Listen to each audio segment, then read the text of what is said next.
Hi, it's ThatPaulGuy, and it's Friday? It's Friday. Friday.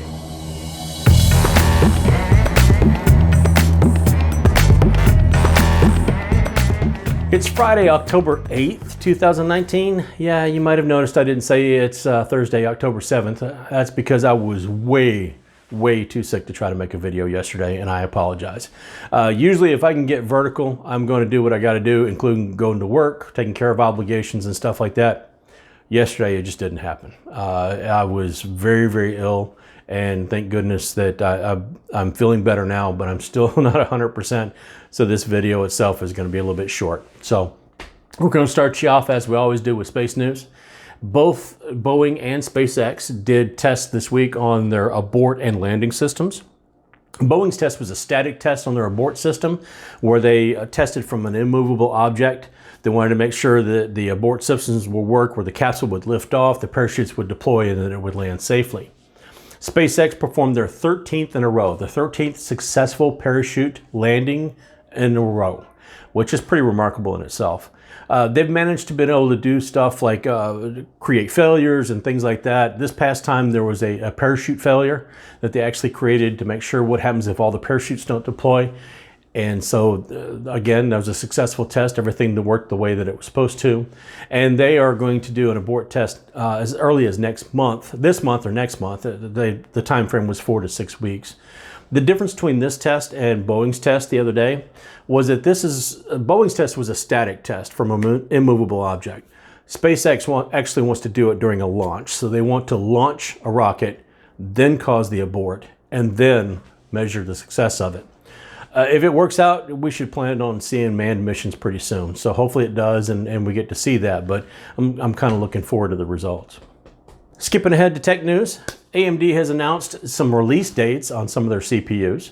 They are going to be launching the Ryzen 9 3950X, which is the mainstream CPU, and the first two of their Generation 3 Threadripper CPUs, the 3960X and the 3970X. All three of these will be coming out on November 25th. The 3950X looks to be the top of the line, basically the top dog in the mainstream market, beating all comers, basically. And the two Threadripper CPUs look to take over the enthusiast market. So we'll see how that goes. But there is going to be one other Generation 3 Threadripper CPU that will come out in January. If you are planning on getting the 3950X, you might ought to make sure you research your cooling solution. AMD recommends that you use at least a two-space water cooling solution, a 280 millimeter. That's two fans sitting side by side. They want to make sure that this cooler, the CPU, stays cool, especially because it's on the existing AM4 motherboard that all the rest of their CPUs are operating on. They want to make sure there's no issues or cooling or anything like that. So it doesn't even ship with a cooler in the box.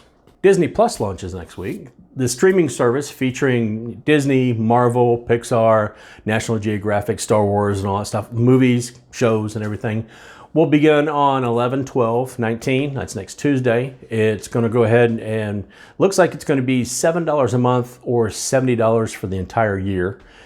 It's basically going to be an on-demand streaming service similar to Netflix or anything else.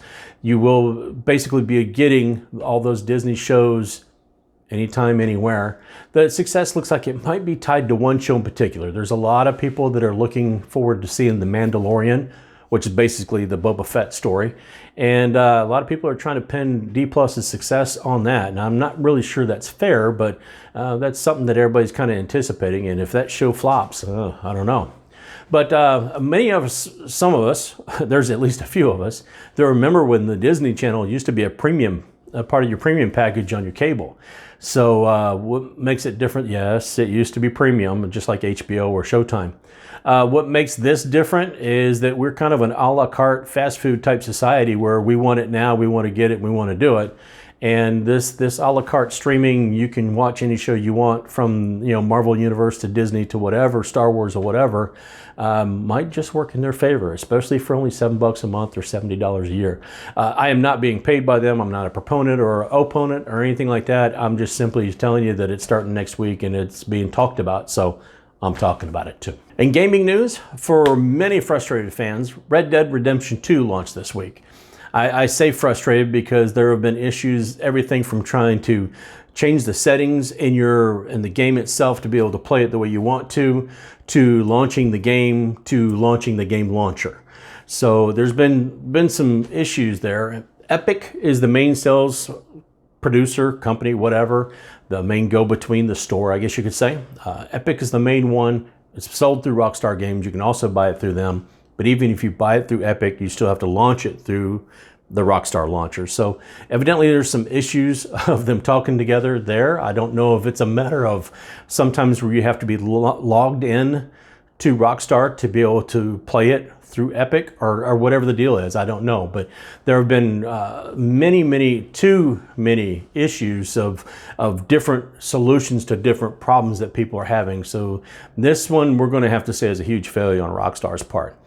I don't know how to explain it other than that. It's another example of pre-selling something and preloading something that you're rushing to get done. Things aren't working right, and whatever system you're testing on to see if it works for you is not the majority of what's going to work for everybody else. So hopefully they'll have all this straightened out and figured out and everything by, within a couple weeks or a couple days or whatever. But you have to think that Steam, who's the company that's not allowed to sell this title until December, is sitting back with their arms crossed going, yeah, who's the idiot now? Hopefully it'll be ironed out by the time that they're able to sell it, but we'll see what happens. But right now, things aren't looking too good. This didn't make a really, really good impression. And it's another reason why people often would rather stay with a console than go to PC gaming. Just my thoughts on that. That's one of the things that kept me in console gaming for so long instead of moving to PC gaming. So now that I've made that commitment, I've got to put up or shut up. Well, that's all I got this week, folks. I know it's short and I apologize for it. Like I said, I'm not feeling my best, and hopefully next week will be much, much better. We'll get back on track. As always, you're welcome to share, subscribe. Please subscribe. I'm really trying to hit 100 by the end of the year. Thumbs up, thumbs down. Leave me any kind of comments. Leave me any kind of thoughts or anything like that. I definitely appreciate that too.